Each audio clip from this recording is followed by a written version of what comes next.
আজকে আমি আপনাদের সাথে বিকেলের নাস্তাটা শেয়ার করছি। আমি নাস্তা আজকে বিকেলে বানিয়েছিলাম নারকেল পুলি পিঠা।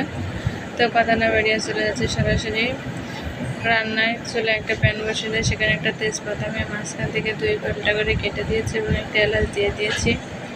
এখানে আমি একটা মাঝারি সাইজের নারকেল ফাটিয়ে কোরানি দিয়ে কুড়ে নিয়েছি, সেটা দিয়ে দিচ্ছি। এলাচটা দিলে আমি ভালো একটা ফ্লেভার আসে। আপনারা চাইলে এলাচটা নাও দিতে পারেন, এটা স্কিপ করতে পারেন। এখন আমি এখানে 1 চিমটি লবণ এবং 2 চামচ চিনি অ্যাড করে দিচ্ছি। অ্যাড করে দিলাম চিনি এবং লবণ। এখন একটি ঘরতে এটা আমি এখন খুন্তি দিয়ে নেড়ে সুন্দর করে মিশিয়ে নেব এবং এভাবে আমি ভেজে নেব নারকেলটা লাল লাল হওয়া পর্যন্ত। আর নারকেলটা লাল লাল করে ভেজে নিলাম, দেখেন।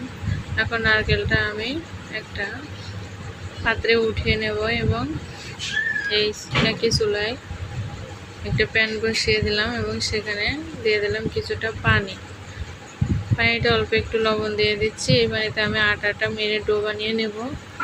এখানে আমি আটাটা দিয়ে দিলাম, নাড়িয়ে দিয়ে আস্তে আস্তে নেড়ে আমি এটা আটাটা মেরে নিলাম। এখন এই আটাটা হাত দিয়ে মথে আমি একটা সুন্দর ডো বানিয়ে নেব।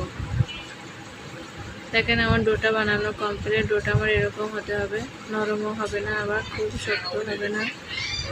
এই অবস্থায় আমি ডোটা হাত দিয়ে একটু লম্বা করে গোল করে নিলাম এবং তার থেকে ছোট ছোট লাচ্ছি কেটে নিলাম। ছোট লাচ্ছিটা আমি 2 হাতের মাঝে রাখিয়ে ঘুরে ঘুরে এরকম গোল করে নিলাম। হাত দিয়ে ঘুরে ঘুরে একটা শেপ দিয়ে নেব। শেপটা আমার দেওয়া শেষ। এখন আমি এখানে নারকেলের পুরটা দিয়ে দিচ্ছি। নারকেলের পুরটা দিয়ে আমি 2 হাতের মাঝখানে রেখে আঙ্গুলটা আলতো হাতে চেপে পিঠার মুখটা বন্ধ করে দিচ্ছি, যাতে কোনো দিক দিয়ে নারকেলের পুরটা না দেখা যায়। এখন আপনারা চাইলে এভাবেও তেলে ভেজে নিতে পারেন, আবার চাইলে এখানে কোনো সিম্পল একটা ডিজাইনও দিয়ে দিতে পারেন। তো আমি সিম্পল একটা ডিজাইন এখানে দিয়ে দিচ্ছি।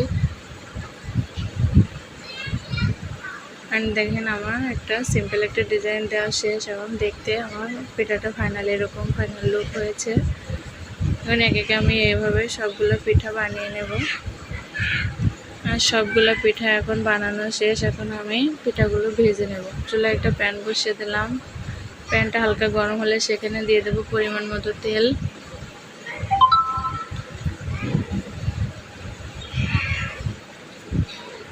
তেলটা হালকা গরম হলে এখানে